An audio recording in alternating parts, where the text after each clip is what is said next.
Hello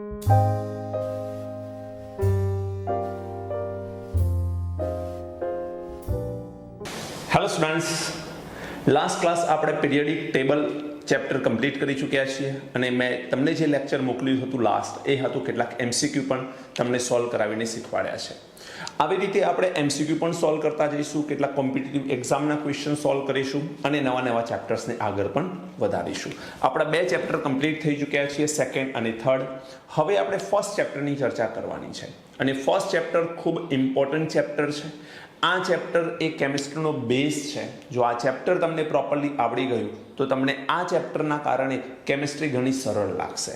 chemistry ઘણા વિદ્યાર્થીઓને ઓછી આવડતી હોય છે, એના પાછળનું એક મુખ્ય કારણ એ હોય છે કે વિદ્યાર્થીઓને આ ચેપ્ટર થોડુંક ઓછું આવડતું હોય, બની શકે. તો હું આશા રાખું કે આ ચેપ્ટરને બહુ જ વ્યવસ્થિત રીતે તમે સમજશો. ચેપ્ટરનું નામ છે રસાયણ વિજ્ઞાનની કેટલીક પાયાની સંકલ્પનાઓ. ચેપ્ટરના હેડિંગથી જ આપણને ખબર પડી શકે એમ છે કે આ ચેપ્ટર જે છે એ પાયાની સંકલ્પનાઓ પર આધારિત છે. એટલે પાયો સમજવો પડશે આ ચેપ્ટરનો. જો તમે આનો બેઝ સમજી લીધો તો ચેપ્ટર ખૂબ સરળ રહેશે તમારા માટે. ઓકે બેટા, તો આપણે આ ચેપ્ટરની અંદર મોટાભાગે કેલ્ક્યુલેશન પાર્ટ વધારે છે. આ ચેપ્ટરની અંદર મોટા ભાગે બધા એક્ઝામ્પલ્સ જ વધારે રહેવાના છે. કોન્સેપ્ટ સમજી અને એક્ઝામ્પલ્સ કેવી રીતે સોલ્વ કરવા એ તમારે આ ચેપ્ટરની અંદર સમજવાનું થશે. પરંતુ શરૂઆતમાં જે ઇન્ફોર્મેટિવ પાર્ટ આપેલો છે એ મેં બોર્ડ ઉપર લખ્યો છે. એ બોર્ડ ઉપરથી આપણે સમજી લઈશું કે આ ઇન્ફોર્મેશન વાળો પાર્ટ છે શું. ઓકે, સૌથી પહેલી વાત એ છે કે રસાયણ વિજ્ઞાન છે શું. તો રસાયણ વિજ્ઞાન એ માત્ર 100 જેટલા તત્વોનું વિજ્ઞાન નથી. આ સમજી લેજો તમે. રસાયણ વિજ્ઞાન એ 100 તત્વો એકબીજા સાથે જ્યારે પ્રક્રિયા કરે અને અસંખ્ય પ્રકારના અણુઓ અને સંયોજનો બનાવે એ બધાનું વિજ્ઞાન છે. શું રસાયણ વિજ્ઞાન હાઇડ્રોજન અલગથી અને ઓક્સિજન અલગથી જે આવેલા છે એનું જ વિજ્ઞાન છે? ના. હાઇડ્રોજન અને ઓક્સિજન પ્રક્રિયા કરી પાણી કે હાઇડ્રોજન પેરોક્સાઇડ બનાવે એની સાથે પણ આ વિજ્ઞાન સંકળાયેલું હોય છે. ઓકે, તો રસાયણ વિજ્ઞાન ખૂબ અગત્યનું વિજ્ઞાન છે. એમાં આપણે પોઈન્ટ આઉટ કરીને કેટલીક વાતો સમજીશું. સૌથી પહેલા સમજવાનું છે કે વિજ્ઞાન એટલે શું. આપણે એવું સમજીએ છીએ કે મેં સાયન્સ રાખ્યું છે. 11th 12thમાં કોઈ પૂછે કે તમે કઈ ફિલ્ડ સ્ટ્રીમમાં છો તો આપણે કહીશું મેં સાયન્સ રાખ્યું છે. કોઈ એમ પૂછે સાયન્સ, વોટ ઇઝ સાયન્સ?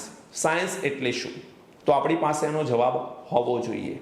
શું જવાબ હોવો જોઈએ? કુદરતી સૃષ્ટિનું નિર્માણ કર્યું છે, એ સૃષ્ટિને આપણે સમજવાનો સતત પ્રયત્ન જે પદ્ધતિથી કરતા આવ્યા છીએ એનું નામ છે વિજ્ઞાન. જેમ કે સૌરમંડળ તમે જુઓ તો તમને ખ્યાલ હશે કે સૂર્યની આસપાસ પૃથ્વી ફરે છે.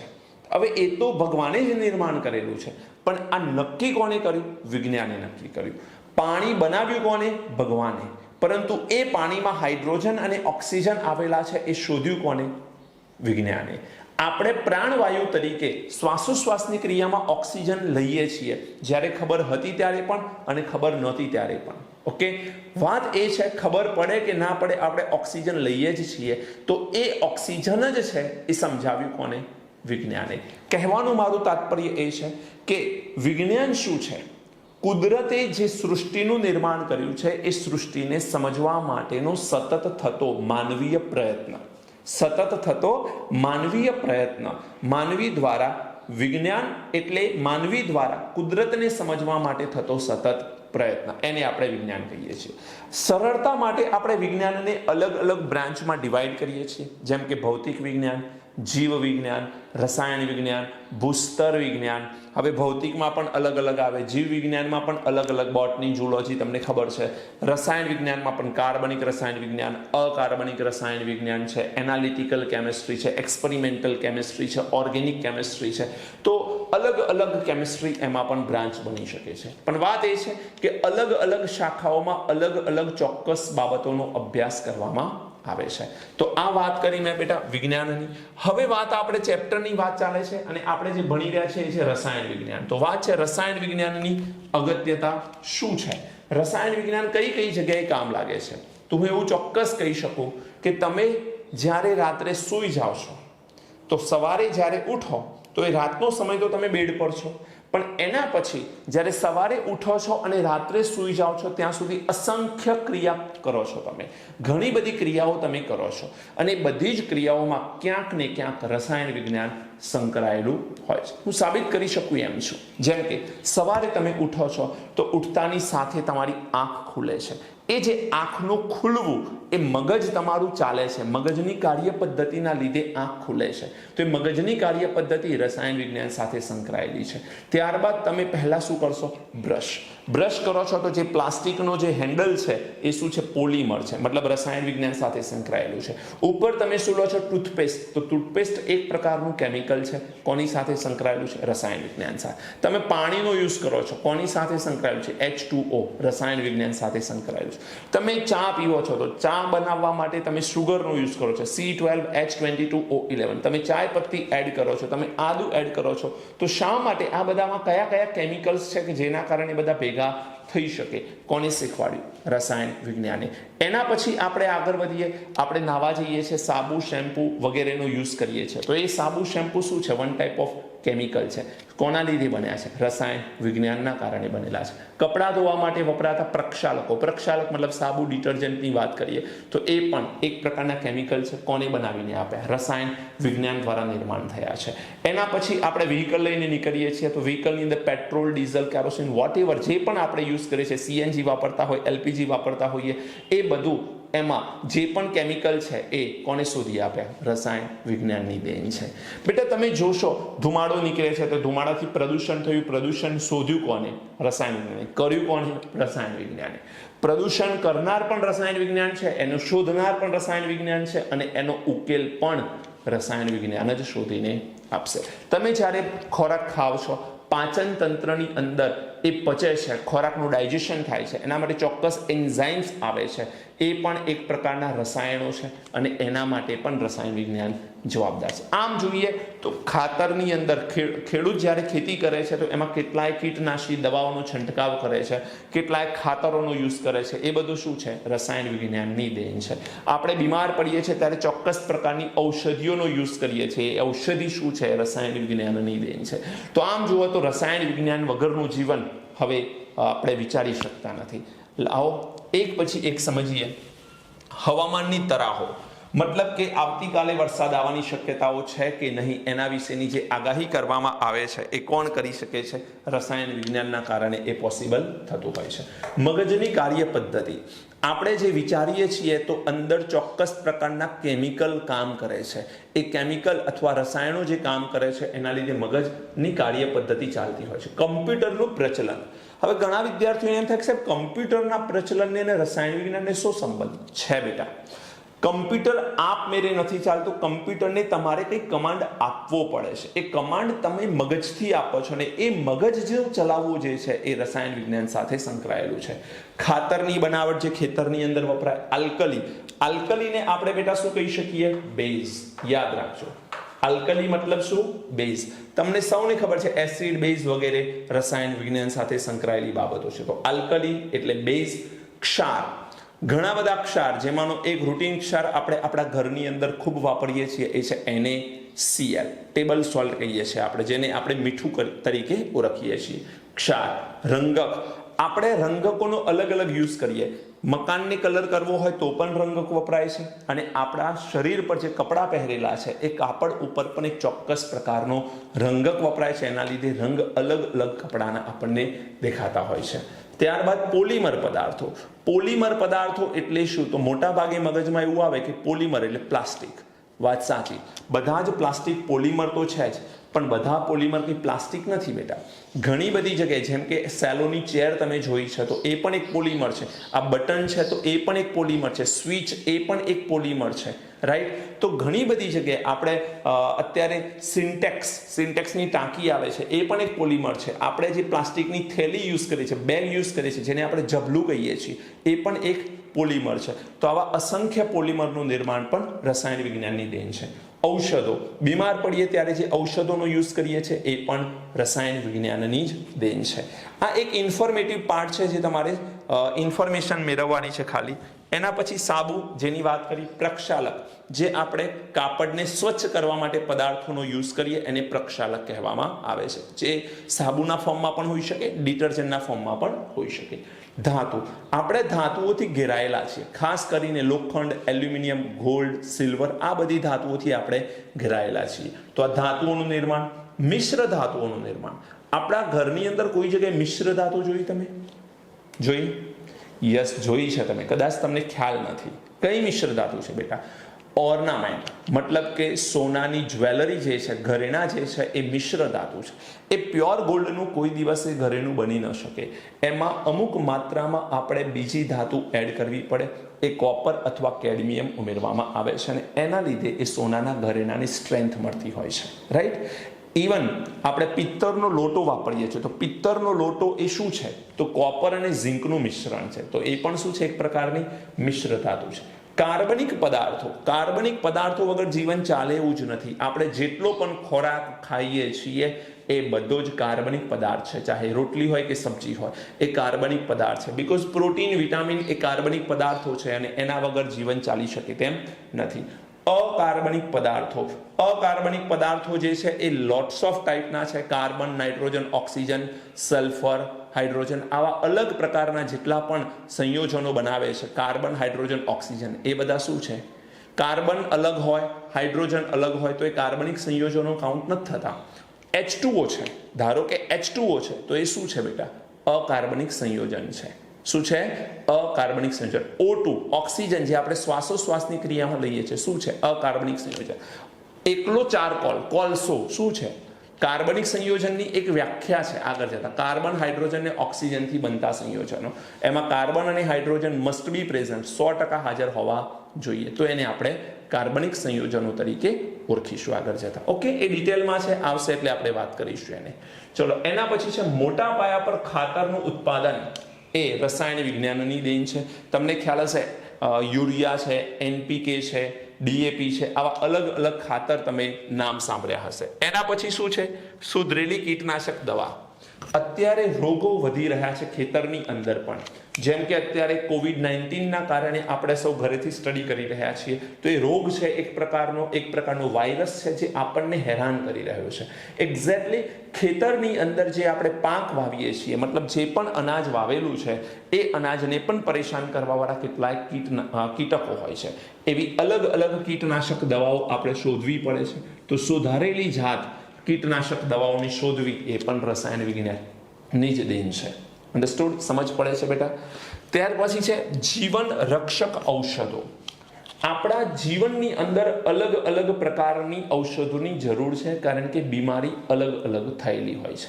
એ અલગ અલગ ઔષધો જે છે એમાં કેન્સરની સારવાર માટે સિસપ્લેટિન, જો પ્લેટિનમ નથી લખેલું, સિસપ્લેટિન છે. હવે સિસ અને ટ્રાન્સ એવા બે ઘટકો હોય, એ આગળ જતા તમે સમજશો. અત્યારે યાદ રાખવાનું છે ખાલી નામ. સિસપ્લેટિન એ કેન્સરની સારવાર માટે વપરાતી દવા છે અને બીજી ટેક્સોલ પણ કેન્સરની સારવાર માટે વપરાતી દવા છે. એટલે સિસપ્લેટિન અને ટેક્સોલ એ બંને શું છે બેટા? કેન્સરની સારવાર માટે વપરાતી દવાઓ છે. ત્યારબાદ છે AZT, એઝિડોથાયામિડિન. આ એઝિડોથાયામિડિન જે છે એ એઇડ્સની સારવારમાં આપવામાં આવતી ઔષધ છે.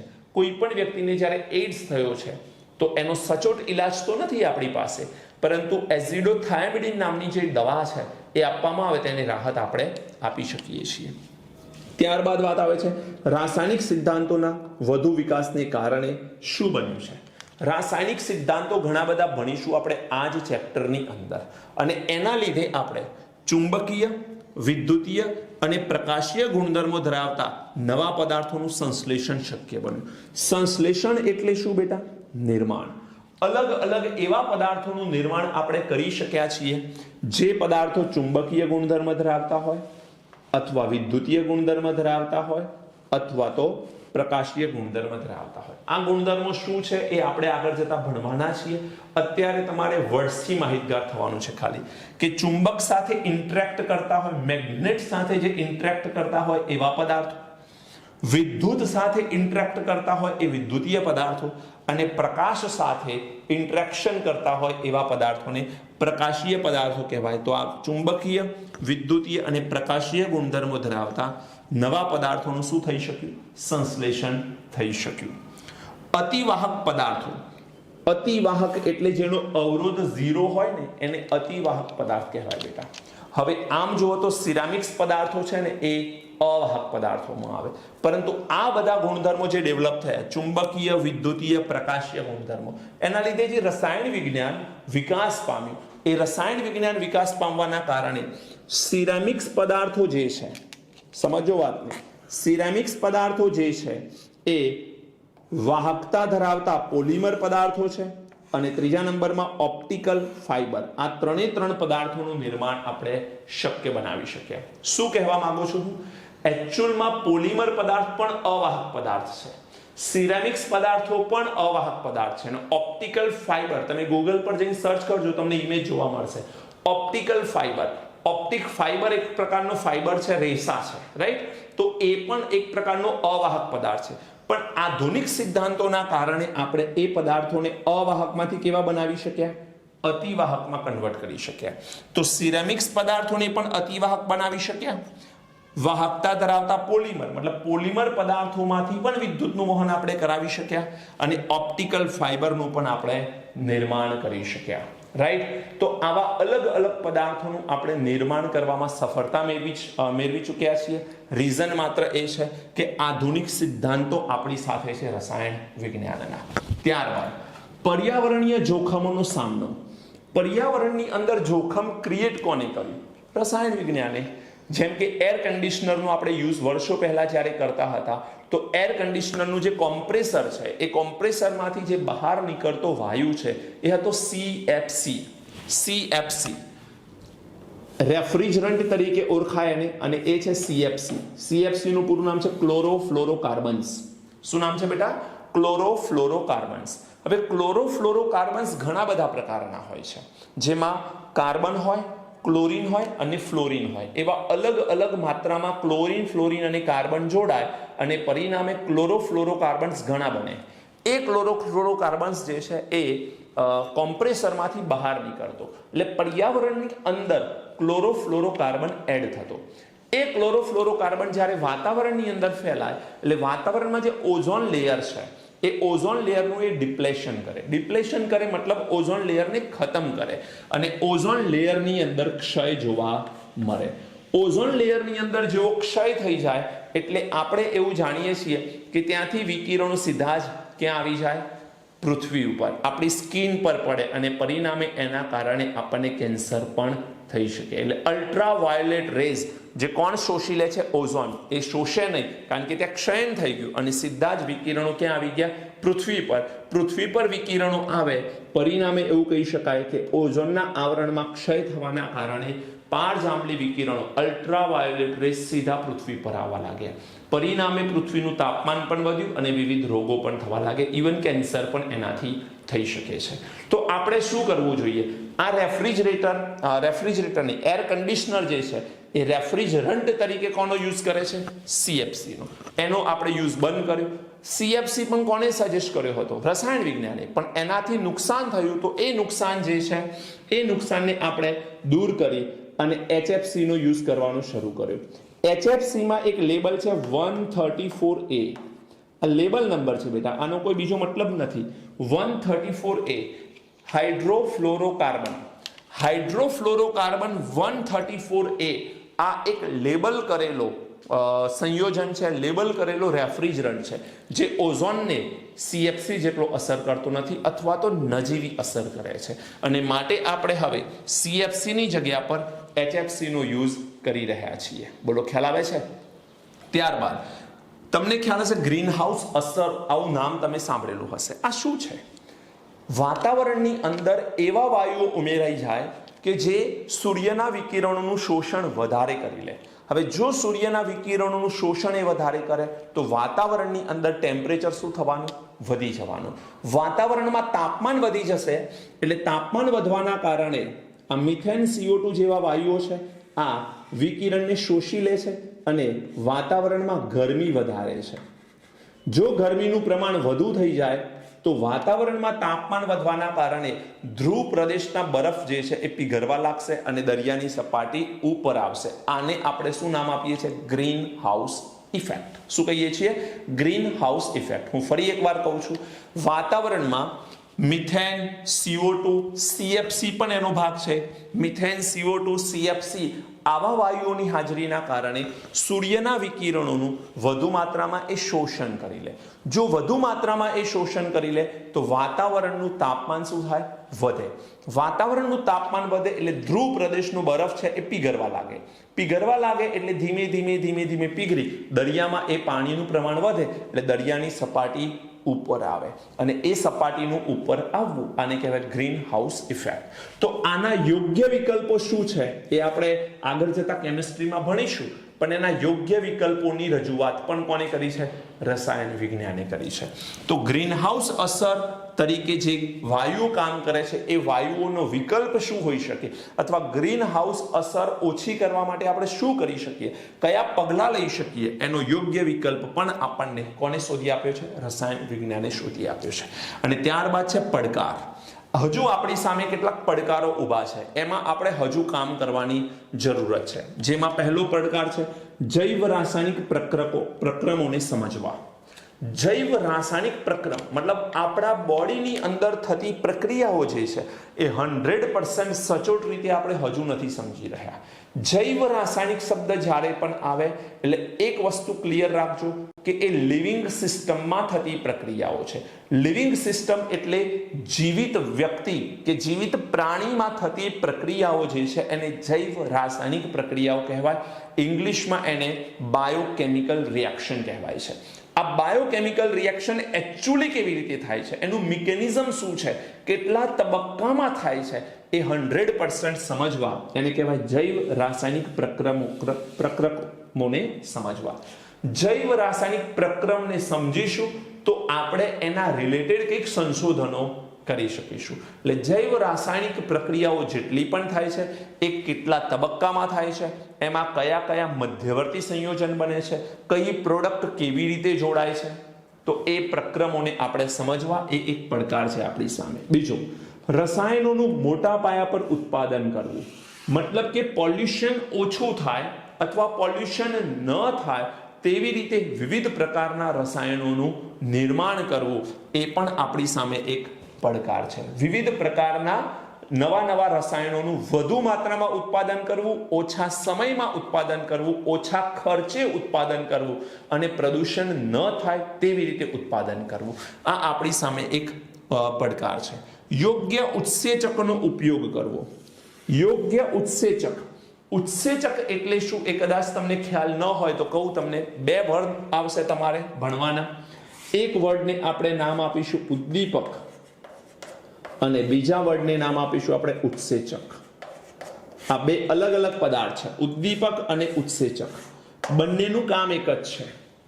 કોઈ પણ પ્રક્રિયા થતી હોય એ પ્રક્રિયાનો વેગ વધારવા માટે જે પદાર્થ વપરાય એને ઉદ્દીપક કે ઉત્સેચક કહેવાય. હવે બે અલગ અલગ પદાર્થ છે પણ કોઈ પ્રક્રિયામાં ઉદ્દીપક કે ઉત્સેચક કેમ એવા અલગ અલગ નામ છે? રીઝન સમજાવો. કોઈ પણ પ્રક્રિયા જો લિવિંગ સિસ્ટમમાં થાય છે, લિવિંગ સિસ્ટમમાં મતલબ કે જૈવ રાસાયણિક પ્રક્રિયા છે, આપણા શરીરમાં થાય છે કે વનસ્પતિમાં થાય છે કે પ્રાણીની અંદર થઈ રહી છે કોઈ પણ પ્રક્રિયા, એ પ્રક્રિયાનો વેગ વધારવો છે, ધીમે ધીમે થઈ રહી છે પણ એનો વેગ વધારવો છે, તો વેગ વધારવા માટે જે પદાર્થ વપરાય, જે ઘટક વપરાય એને ઉત્સેચક કહેવાય. જૈવ રાસાયણિક પ્રક્રિયાનો વેગ વધારવા જે પદાર્થ વપરાય છે, જે નાના મોલેક્યુલ્સ વપરાય છે એને આપણે ઉત્સેચક તરીકે ઓળખીશું. તો ઉદ્દીપક એટલે શું? નોન લિવિંગ સિસ્ટમમાં વેગ વધારવા વપરાતો પદાર્થ. નોન લિવિંગ એટલે નિર્જીવ પ્રક્રિયાઓનો વેગ વધારવા માટે વપરાતો પદાર્થ. નિર્જીવ પ્રક્રિયાઓ ખ્યાલ આવે છે? સજીવ એટલે કે જીવંત પ્રણાલીમાં થતી પ્રક્રિયાઓનો વેગ વધારવા જે પદાર્થ વપરાય એ ઉત્સેચક છે. અને નવા ઉત્સેચક શોધવા, એનો ઉપયોગ કરવો એ બહુ જ મોટો પડકાર છે આપણી સામે. જ્યારે ઉદ્દીપક નવા શોધવા એ સરળ છે આપણા માટે, બીકોઝ આપણે બધા જ તત્વો જાણીએ છીએ. આવર્ત કોષ્ટકમાં ડી વિભાગના તત્વો એ વિવિધ રીતે ઉદ્દીપક તરીકે કામ કરે છે. તમને ખ્યાલ હશે, તમે લોકો હેબર વિધિ વગેરે થોડું ઘણું ભણ્યા છો, એમાં આયર્ન ઓક્સાઇડ એ આધુનિક ઉદ્દીપક તરીકે વપરાય છે, અથવા આયર્નનો યુઝ તમે લોકોએ કર્યો હશે. ઓકે, તો ઉદ્દીપક શું છે બેટા? જે નોન લિવિંગ સિસ્ટમમાં વપરાય. નોન લિવિંગ એટલે નિર્જીવ પ્રક્રિયાઓ હોય, કેમિકલી રિએક્શન થતા હોય, કોઈ ઇન્ડસ્ટ્રીમાં રિએક્શન થતા હોય, એ પ્રક્રિયાઓનો વેગ વધારવા જે પદાર્થ વપરાય એ ઉદ્દીપક છે. અને કોઈ પણ જીવંત પ્રણાલી આપણા બોડીમાં કે એનિમલ એટલે કે પ્રાણીઓમાં કે વનસ્પતિની અંદર થતી પ્રક્રિયાઓ હોય, એનો વેગ વધારવા જે પદાર્થ વપરાય એને ઉત્સેચક તરીકે ઓળખવામાં આવે છે. અને વિદેશી પદાર્થોનું ઉત્પાદન, આપણે જે પદાર્થોનું ઉત્પાદન કરતા નથી આપણા દેશની અંદર, તો આપણે બહારથી એને ઇમ્પોર્ટ કરવા પડે છે, બહારથી આપણે મંગાવવા પડે છે, એની ઇમ્પોર્ટ ડ્યુટી આપવી પડે, એનો ખર્ચ પણ વધારે થતો હોય છે. જો એ વિદેશમાં બનતો પદાર્થ જો આપણા દેશની અંદર જ બનતો થઈ જાય તો મેક ઇન ઇન્ડિયા જે અત્યારે કેમ્પેઇન ગવર્મેન્ટ ચલાવી રહી છે, શા માટે? કારણ કે આપણા દેશની બનાવટ દેશમાં વપરાય અને વધે તો એનું આપણે એક્સપોર્ટ કરી શકીએ અને એના લીધે આપણે એનાથી પૈસા મેળવી શકીએ. આપણો દેશ જે છે એ ફાઇનાન્શિયલી થોડો હેલ્ધી બને, આવા ગવર્મેન્ટના પ્રયત્નો છે મેક ઇન ઇન્ડિયા કેમ્પેઇન હેઠળ. તો આવા વિદેશી પદાર્થોનું ઉત્પાદન આપણા દેશની અંદર કરવું એ પણ એક સૌથી મોટો પડકાર છે આપણી સામે. ઓકે, તો આ કેટલાક પડકારોની વાત થઈ. આ મેં બેઝિક માહિતી આપી છે કે રસાયણ વિજ્ઞાન એકચ્યુઅલી શું કરી શકે છે. હવે આપણે ચેપ્ટરમાં એકચ્યુઅલી એન્ટ્રી કરવાના છીએ અને એમાં સૌથી પહેલા વાત કરીશું દ્રવ્ય અને દ્રવ્યના ભૌતિક અવસ્થાના આધારે પ્રકાર વિશે. ઓકે, ચલો આની નોટ કરી લો બેટા, કારણ કે આટલા જ પોઈન્ટ તમારે યાદ રાખવાના. બુકમાં બધી આખી સ્ટોરી લખીને આપી છે, એની કોઈ જરૂર નથી. આટલા પોઈન્ટ તમારા મગજમાં હશે, ઇટ્સ ઇનફ. ઓકે, ઝડપથી નોટ કરો, પછી આપણે ભૌતિક અવસ્થાના આધારે દ્રવ્યના પ્રકાર સમજી લઈએ. હવે બેટા સમજવું છે દ્રવ્ય એટલે શું અને ભૌતિક અવસ્થાને આધારે દ્રવ્યનું વર્ગીકરણ કેવી રીતે થઈ શકે. બહુ જ સિમ્પલ છે. આ તમે ધોરણ 9th અને 10th માં પણ ભણી ચૂક્યા છો. દ્રવ્ય એટલે શું? તો કોઈ પણ પદાર્થ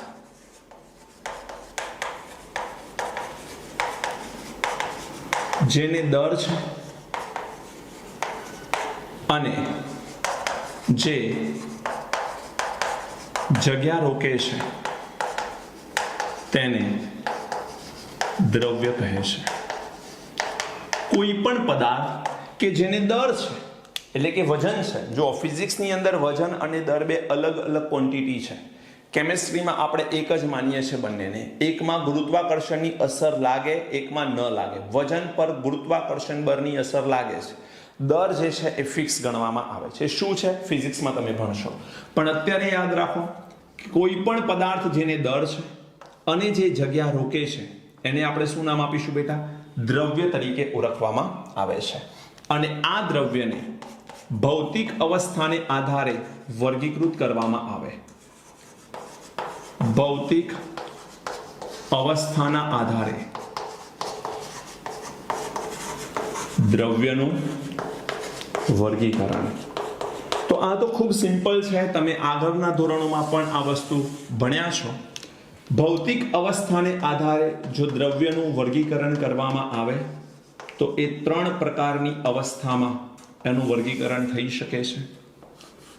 એક અવસ્થા હોઈ શકે છે ઘન, બીજી અવસ્થા હોઈ શકે છે પ્રવાહી અને ત્રીજી અવસ્થા હોઈ શકે છે વાયુ. ખૂબ સિમ્પલ છે. તમારે યાદ શું રાખવાનું? ઘન પદાર્થ હોય તો ઘનની અંદર ઘટક કણો એકબીજાથી ખૂબ નજીક ગોઠવાયેલા હોય છે. ઘટક કણો એકદમ ફિક્સ રીતે ગોઠવાયેલા હોય, એકબીજાને અડકીને ગોઠવાયેલા હોય તો આ ઘન પદાર્થ હોય. પ્રવાહી પદાર્થની વાત કરવામાં આવે તો પ્રવાહી પદાર્થની અંદર ઘટક કણો જે છે એ થોડાક એકબીજાથી દૂર ગોઠવાયેલા જોવા મળતા હોય છે. તો આ પ્રવાહીની અંદર ઘટક કણો આવેલા હોય જે ઘન કરતા થોડાક દૂર ગોઠવાયેલા હોય. અને જો હું કોઈ બંધ પાત્ર લઈ લઉં અથવા વાયુ પાત્ર કહીએ છીએ, આ વાયુ પાત્ર છે, તો વાયુ પાત્રની અંદર વાયુ ભરવામાં આવે તો વાયુના અણુઓ એકબીજાથી ખૂબ જ દૂર અંતરે ગોઠવાયેલા હોય છે. એટલે કે ઘનની અંદર ઘટક કણો એકબીજાથી ખૂબ નજીક હોય, પ્રવાહીમાં થોડાક દૂર હશે, અને વાયુમાં સૌથી દૂર હશે. આગળ જતા આપણે એક ચેપ્ટર ભણીશું દ્રવ્ય અવસ્થા. એની અંદર ઘન, પ્રવાહી અને વાયુ ત્રણેય અવસ્થાઓની આપણે આ સાયન્સની અંદર 11th અને 12th સ્ટાન્ડર્ડની અંદર સ્ટડી કરવામાં આવશે. ઘનને પણ બિલકુલ ડિટેલમાં, પ્રવાહી અને વાયુ એમના પણ આપણે ગુણધર્મો અને એના સિદ્ધાંતો, એના નિયમો આ બધું જ ડિટેલમાં ભણવાના છીએ. હવે યાદ રાખો કે આ જો ચોક્કસ રીતે એકબીજા સાથે નજીકથી જોડાયેલો હોય તો ઘન પદાર્થ જે છે એના માટે આપણે કહી શકીએ કે તેનો કદ અને તેનો આકાર આ બંને ચોક્કસ છે. ઘન પદાર્થ માટે એમ કહી શકાય કે એનું કદ પણ ફિક્સ છે અને એનો આકાર પણ ફિક્સ છે. પ્રવાહી માટે હું કહી શકું કે પ્રવાહીનું કદ ચોક્કસ છે, પરંતુ પ્રવાહી પદાર્થ છે તો તેનો આકાર ચોક્કસ નથી.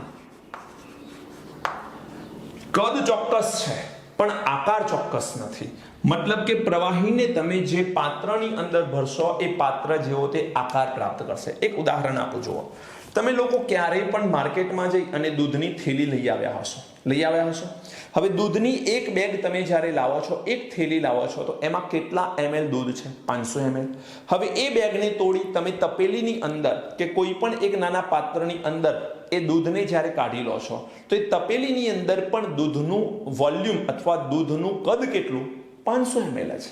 મતલબ જ્યારે બેગમાં હતું પ્લાસ્ટિકની તો પણ 500 ml હતું અને હવે કોઈ પાત્રની અંદર આપણે એને ભરીએ છીએ તો પણ 500 ml જ છે.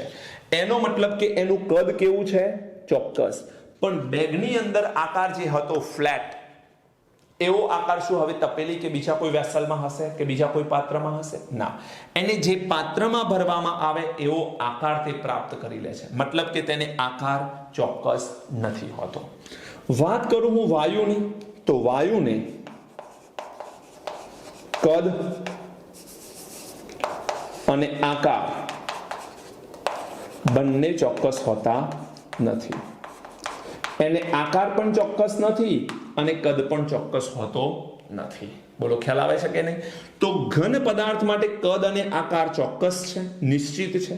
પ્રવાહી માટે કદ ચોક્કસ પણ આકાર ચોક્કસ નથી અને વાયુ માટે કદ પણ ચોક્કસ નથી કે આકાર પણ ચોક્કસ નથી. હવે વાત કરીએ કે તાપમાનની શું અસર થાય આના ઉપર.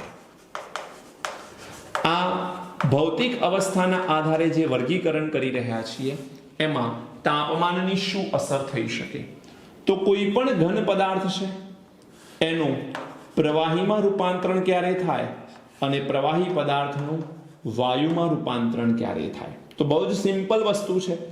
જો તમે આ ડાયરેક્શનમાં જશો તો તાપમાન વધતા આ કામ થશે. તાપમાન વધે તો ઘનનું પ્રવાહી અને પ્રવાહીનું વાયુમાં રૂપાંતરણ થશે. તાપમાન જેમ જેમ વધે, ધારો કે બરફનો ટુકડો છે બેટા, એ બરફના ટુકડાને પીઘારી તમે પાણી બનાવવું છે તો શું કરશો? શું આને ઠંડો કરશો કે એને ગરમ કરશો? બિલકુલ વાતાવરણમાં મૂકવો પડશે એટલે વાતાવરણની ઉષ્મા એને મળશે, અથવા તમે એને ગરમ કરશો તો ઘન પીગળીને શું બને? પ્રવાહી. અને ઓર એને જો વરાળમાં કન્વર્ટ કરવું છે તો ઓર તાપમાન વધારશો તો આ પ્રવાહી શામાં કન્વર્ટ થઈ જાય? વાયુમાં કન્વર્ટ થશે. કહેવાનું તાત્પર્ય એ છે કે કોઈ પણ ઘનને પીઘારવો છે તો તમારે શું કરવું પડે? તાપમાન આપવું પડશે. તો એને તમે તાપમાન વધારતા ઘનનું પ્રવાહીમાં અને પછી પ્રવાહીનું વાયુમાં રૂપાંતરણ કરી શકો છો. પરંતુ જો મારે રિવર્સમાં આવવું છે, મતલબ કે વાયુમાંથી પ્રવાહી અને પ્રવાહીમાંથી ઘન બનાવવો છે, મતલબ વરાળનું ઠારણ કરવું પડે તો પ્રવાહી બને અને પ્રવાહીનું ઓર તાપમાન ઘટાડો તો બરફ બને. એટલે જો તમે આ ડાયરેક્શનમાં આવો છો તો અહીં તમે કહી શકો ને કે તાપમાન ઘટે તો આ કામ થાય. તાપમાન ઘટતા વાયુથી પ્રવાહી અને પ્રવાહીમાંથી શું બને? ઘન બને. અને તાપમાન વધતા ઘનમાંથી પ્રવાહી અને પ્રવાહીમાંથી વાયુ. બહુ કોમન સેન્સ છે પણ આ તમને જાણ હોવી જોઈએ. બુકમાં આપ્યું છે એટલે મારે તમને સમજાવવું પડે. બાકી તમને ખબર જ હશે કે ઘન પદાર્થમાં ઘટક કણો ખૂબ વ્યવસ્થિત રીતે ગોઠવાયેલા છે. જેવું તાપમાન વધશે એટલે થોડાક દૂર જતા રહેશે અને એ કન્વર્ટ થઈ જશે શામાં? પ્રવાહીમાં. ઓર તમે એને ગરમ કરશો તો વાયુમાં અણુ વચ્ચેનું અંતર વધુ થઈ જતું હોય છે. રાઈટ? તો આ ભૌતિક અવસ્થાના આધારે પદાર્થનું વર્ગીકરણ થયું. હજુ આપણે એના ગુણધર્મોના આધારે વર્ગીકરણ કરવાનું છે. ઓકે, તો એની ચર્ચા આપણે આવતીકાલના લેક્ચર્સમાં કરીશું. આજે આપણે ચેપ્ટરની શરૂઆત કરી છે અને કેટલાક પોઈન્ટ, જે બેઝિક પોઈન્ટ છે, જે પાયાની વાતો છે, રસાયણ વિજ્ઞાન ક્યાં ક્યાં ઉપયોગમાં લેવામાં આવે છે, રસાયણ વિજ્ઞાનનું એકચ્યુઅલી જીવનમાં શું રોલ છે, એની વાત કરી છે. તો તમે એટલું તો સમજી જ ચૂક્યા હશો કે રસાયણ વિજ્ઞાન એ સૌથી વધારે મહત્વનું વિજ્ઞાન છે. તો આજથી રસાયણ વિજ્ઞાનમાં મહેનત બી એવી જ કરો બેટા. રસાયણ વિજ્ઞાનની અંદર મહેનત પણ એવી કરો કે જેથી તમે સારામાં સારા માર્ક્સ લાવી શકો. મારો ગોલ માત્ર બહુ સિમ્પલ છે. 45 ક્વેશ્ચનની નીટની એક્ઝામ કે 30 ક્વેશ્ચનની JEE એક્ઝામ અથવા તો સ્ટેટ બોર્ડની એક્ઝામ પણ કોઈ પણ લઈ લો, પૂરેપૂરા માર્ક્સ સ્ટુડન્ટના આવવા જોઈએ. મારા તરફથી જેટલું પણ ડિલિવર અહીંયાથી કન્ટેન્ટ થઈ શકશે અને સારામાં સારું કન્ટેન્ટ હશે એ હું તમને ડિલિવર કરીશ. સારામાં સારા ક્વેશ્ચન બનાવીને આપીશ, એનું સોલ્યુશન પણ કરાવીશ. એટલે અમારા લેવલે જેટલી મહેનત કરવી પડે એ બધી જ કરીશું. શરત એ છે, શું તમારા તરફથી મહેનત થઈ રહી છે? જો તમે પણ સારી મહેનત કરશો તો આપણે બંને ભેગા મળી અને એક ઇતિહાસ રચીશું. ને આમ પણ પરફેક્ટ ગ્રુપનો એક ગોલ છે, એક સ્લોગન છે, આવો રચીએ ઇતિહાસ સાથે મળીને. રાઈટ? તો તમે સમજતા રહો ચેપ્ટરને. ત્રીજું ચેપ્ટર બેટા આવી ગયું. તમે 10મા ધોરણમાં હતા, 11 સાયન્સમાં જ્યારે એન્ટ્રી લેવાના હતા ત્યારે તમે એમ વિચારતા હતા કે ક્યારે સ્ટડી શરૂ થાય, હું સખત મહેનત કરીશ, આવો તમારો વિચાર હતો.